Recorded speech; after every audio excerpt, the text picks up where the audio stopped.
చాలా రోజులు అవుతుంది కలిసి, కానీ వాళ్ళ ఒక specific serious and controversial issue మీద మాట్లాడడానికి ఈ ముందట రావడం జరిగింది. మీకు అందరికీ తెలుసు, మొన్ననే కొత్త ప్రభుత్వం వచ్చింది అని చెప్పేసి, కాంగ్రెస్ ప్రభుత్వం. అది కొత్త పాత ప్రభుత్వం అని అనుకోవచ్చు. అయితే ఈ కాంగ్రెస్ ప్రభుత్వం వచ్చి రాగానే ట్రూ కలర్స్ అంటారు, అంటే అసలైన రంగులు చూపెట్టడం మొదలు పెట్టింది. అసలైన రంగులు అంటే నేను తప్పులు ఒప్పుల గురించి నేను మాట్లాడతలేను, ఎందుకంటే అది మీరు నిర్ణయిస్తారు కాబట్టి, ప్రజలు నిర్ణయిస్తారు. తెలంగాణ ప్రజలు కావాల్సుకొని మార్పు కావాలి అని చెప్పేసి తీసుకొచ్చుకున్న ప్రభుత్వం ఎలా ప్రభుత్వం నిర్వడి ఎలా ఉందో అది ప్రజలే చూడాలి కాబట్టి. కానీ వీళ్ళు ఎలక్షన్స్ కన్నా ముందు ఎటువంటి వాగ్దానాలు చేసిండ్రో, లేకపోతే ఎలక్షన్స్ కన్నా ముందు ఏమేం చెప్పిండ్రో, అంటే ఎవరు ఒకటి, మేము కంప్లీట్లీ డిఫరెంట్, మేము వేరే, బీఆర్ఎస్ వీళ్ళు వాళ్ళు అందరూ ఒకటే అని ఎలాగైతే తెలంగాణ ప్రజలను అబద్ధాలు చెప్పి నమ్మించి ఓట్లు దండుకుండ్రో అది ఇప్పుడు మీకు అర్థమవుతుంది. అయితే కాంగ్రెస్ ప్రభుత్వం వచ్చి రాగానే బిల్లులు పాస్ అవుతున్నాయా లేవా అని వచ్చి రాగానే చూడగానే ఒక చాలా కాంట్రవర్షియల్ బిల్ పాస్ చేసింది. ఈ బిల్ గురించి మీకు అవగాహన ఉంటది. ఈ బిల్లు మైనారిటీస్ వెల్ఫేర్ డిపార్ట్మెంట్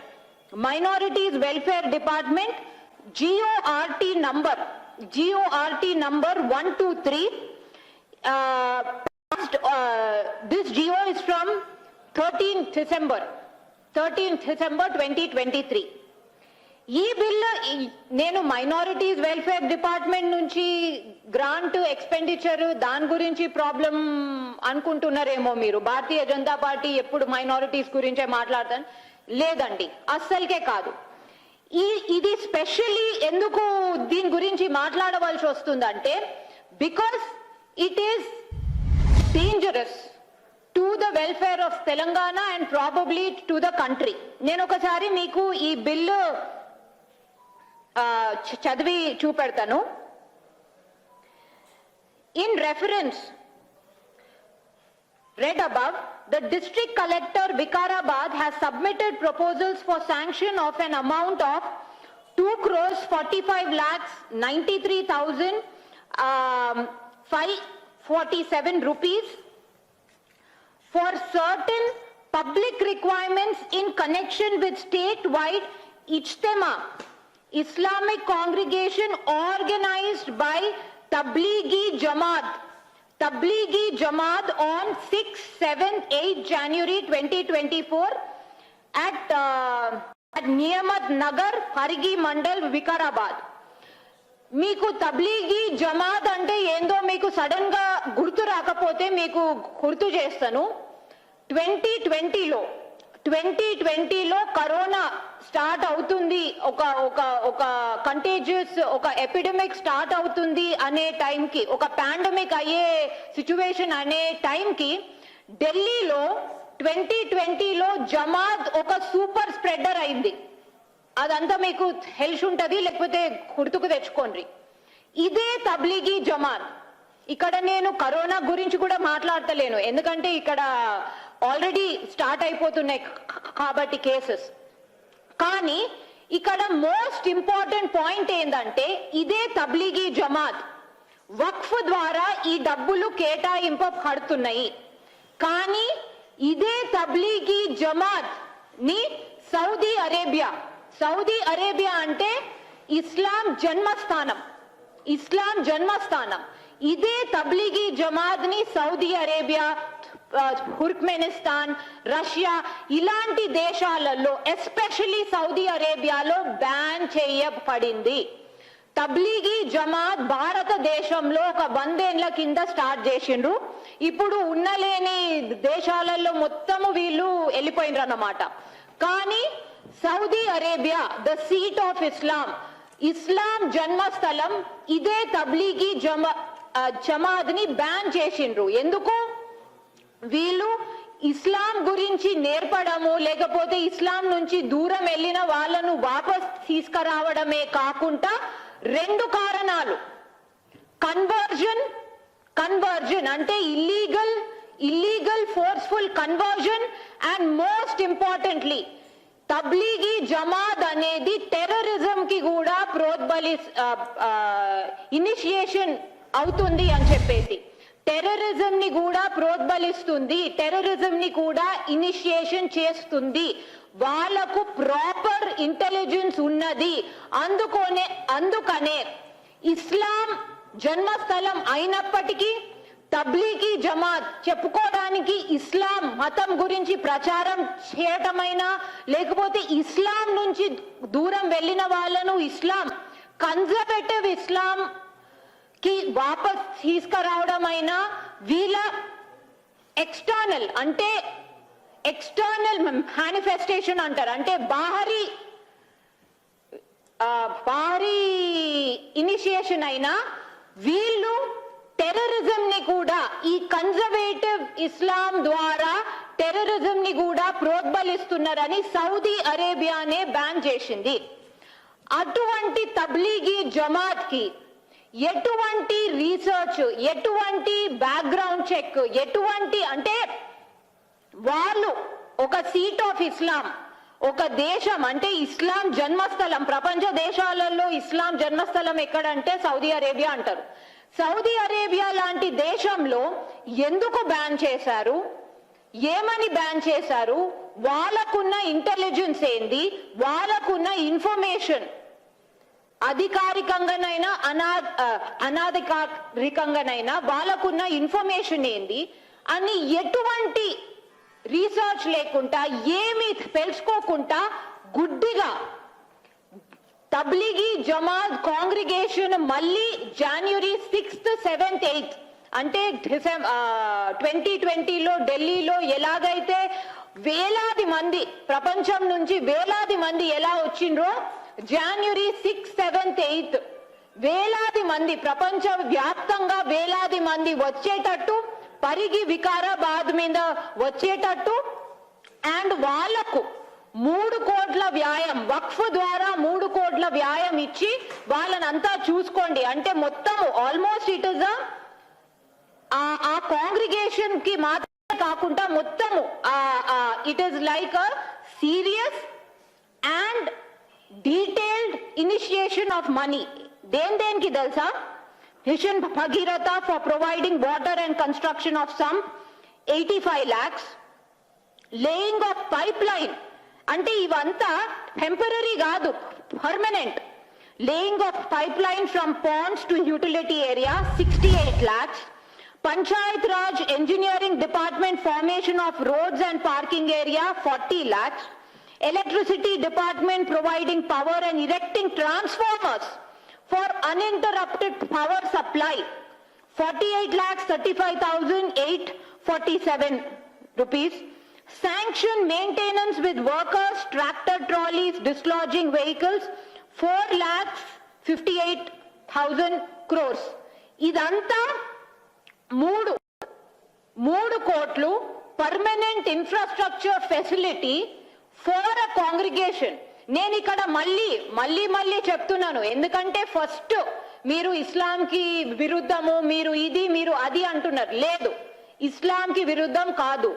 భారతదేశం వంటి సెక్యులర్ కంట్రీలో హిందువులకు చోటు ఉంది, ముస్లింలకు చోటు ఉంది, ప్రతి మైనారిటీకి చోటు ఉంది. మీరు ఇస్లాం సంబంధించిన కాంగ్రిగేషన్ చేయాలనుకుంటే చేసుకోవచ్చు. ఎండోమెంట్స్ ద్వారా హిందువులకు వెళ్తుంది, వక్ఫ్ ద్వారా ముస్లింస్లకు వెళ్తుంది. కానీ మీరు ఏ కాంగ్రిగేషన్ ఏమి చేస్తుంది, ఎటువంటి రీసెర్చ్, ఎటువంటి బ్యాక్గ్రౌండ్, అరే హోమ్ డిపార్ట్మెంట్ ఇంటెలిజెన్స్ ఏజెన్సీస్ ని మీ దగ్గర పెట్టుకొని మీరు ఎటువంటి బ్యాక్గ్రౌండ్ చెక్ చేయకుండా, ఆ రోజు సూపర్ స్ప్రెడర్ అయింది ఢిల్లీలో 2020లో, ఈ రోజు కరోనా మళ్ళీ వ్యాపిస్తుండగా ఎటువంటి చెక్స్ లేకుండా ఒక సీట్ ఆఫ్ ఇస్లాం దాన్ని ఎందుకు బ్యాన్ చేసింది, ఈ తబ్లీగీ జమాత్ ని ఎందుకు బ్యాన్ చేసింది అని ఆలోచించకుండా, తెలుసుకోకుండా, ఇంటెలిజెన్స్ సేకరించకుండా మూకుమ్మడిగా 3 కోట్లు ఎట్లిస్తారు మీరు? ప్రతి దానికి మీరు అడుగుతారు కదా వాట్ ఈస్ ద రీజన్ అని, దీనికి ఎందుకు అడగలేరు? ఇదే పుష్టీకరణ రాజనీతి, సంతుష్టీకరం అంటే ఏఐఎంఐఎం ని సంతుష్టీకరము చేసడానికేనా మీ గవర్నమెంట్ ని గుంజేయొద్దు, లేకపోతే మీ గవర్నమెంట్ కి సపోర్ట్ చేయాలి? అరే భాయ్, ఏఐఎంఐఎం ఎవరు పవర్ లో ఉంటే వాళ్ళతోనే ఉంటారు, పీరియడ్. అందుకనేనా మీరు ఆరుగురు మంది సీనియర్లు ఉన్నాక కూడా రాజ్యాంగాన్ని ఉల్లంఘించి అక్బరుద్దీన్ ఓవైసీని ప్రోటెం స్పీకర్ చేసిండ్రు. ఆయన ప్రోటెం స్పీకర్ ఉన్నప్పుడే ఇష్యూ చేసిన జియో ఇది. మైనారిటీస్ వెల్ఫేర్ డిపార్ట్మెంట్ ఇష్యూ చేసింది. ఎండోమెంట్స్ అయినా, వక్ఫ్ అయినా, లేకపోతే ఇంకో ధర్మ కార్యాలకు చాలా డబ్బులు కేటాయిస్తే ప్రభుత్వము. That is part of secular ideology. కానీ మీరు ఎటువంటి ఆర్గనైజేషన్స్ కి ఇస్తున్నారో ఇప్పటి వరకు ఎందుకు ఇచ్చేస్తలేరు?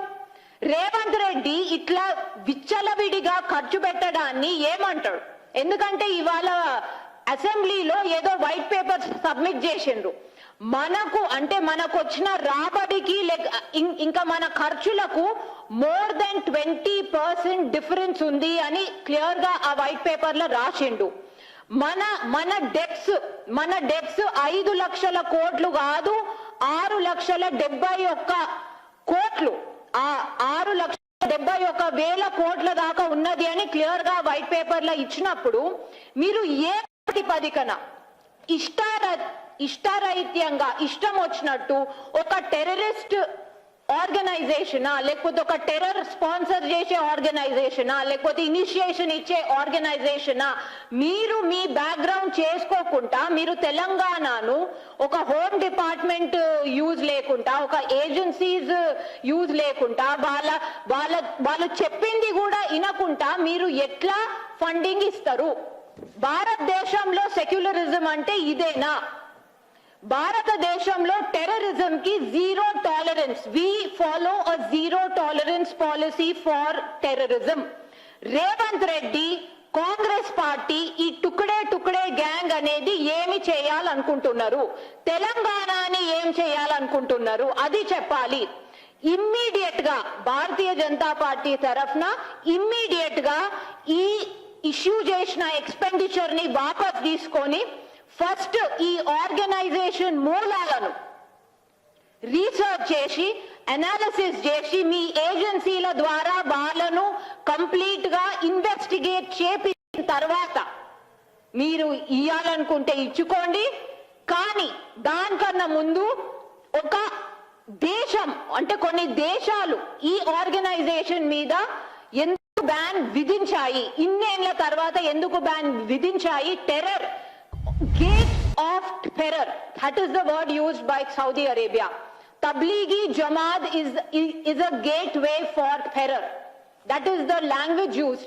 Inta gattiga oka ఇస్లాం జన్మస్థలమైన దేశం ఇంత గట్టిగా వీళ్ళకు అగేన్స్ట్ ఎందుకుందో మీరు ఎటువంటి ఆలోచన లేకుండా ఎలా మీరు ఇస్తారో మీరు ప్రజలకు చెప్పాలి. అప్పటి వరకు మీరు ₹1 కూడా దీంట్లో నుంచి ఇవ్వడానికి వీల్లేదు. ఎందుకంటే రేవంత్ రెడ్డికైనా, కాంగ్రెస్ కైనా, తెలంగాణ ప్రజల తరఫు నుంచి భారతీయ జనతా పార్టీ మిమ్మల్ని కాషన్ చేస్తుంది, ఖబర్దార్ అంటుంది. ఎందుకంటే ఇష్టం వచ్చినట్టు ఖర్చు పెట్టడానికి ఇది మీ పాకెట్ కాదు, it's not a privy purse. So అందుకోసము మీరు ఇవాళ వైట్ పేపర్ ఎట్లా ఇచ్చిండ్రో, ఎంత అనాలిసిస్ చేసి ఇచ్చిండ్రో, మీరు ఇప్పుడు దాన్ని ఎలా ఖర్చు పెట్టబోతుండ్రో. ఎందుకంటే ఎటువంటి మూలాలు లేని ఆర్గనైజేషన్ కి 3 కోట్లు ఇస్తారు. 9వ తారీఖు లోపల టింగ్ టింగ్ టింగ్ టింగ్ అంటూ కొంతమంది పుట్టినరోజు రోజు రైతు బంధు పడేస్తామన్నప్పుడు, రైతు బంధు వేసేస్తామన్నప్పుడు ఇప్పటి వరకు ఎందుకు ఆగున్నారు? ఏం చేయడానికి ఆగున్నారు? దానికి ఇంకెన్ని ఎక్స్క్యూజెస్ తో వస్తున్నారు. వీళ్ళకి ఇస్తాము, వాళ్ళకి ఇవ్వము, తెలంగాణ ఇదైపోయింది, అదైపోయింది. ఇదంతా మీరు ఎలక్షన్ చెప్పలేదే, ఓట్ల కోసం అడుకుంటప్పుడు చెప్పలేదే, మళ్ళీ ఇప్పుడు ఎందుకు? దీనికి ఎందుకు ఇచ్చిండ్రు? రైతు బంధు ఇప్పటి వరకు ఎందుకు పడతలేదు మీ రైతు భరోసా? దాని తర్వాత 2 లక్షల రూపాయల రుణమాఫీ అన్నావు, ఇప్పటి వరకు 1 లక్షది కూడా నువ్వు స్టార్ట్ చేయలేవు. ఎప్పుడు స్టార్ట్ చేస్తున్నావు? ఇవి ఇడిచిపెట్టి ఎటువంటి మూలాలు లేని ఒక టెర్రరిస్ట్ ఆర్గనైజేషన్ కి ఎటువంటి అంచనాలు లేకుండా ఎట్లిస్తావో తెలంగాణ ప్రజలకు రేవంత్ రెడ్డి ఎక్స్ప్లెనేషన్ ఇచ్చుకోవాల్సిందే. Thank you.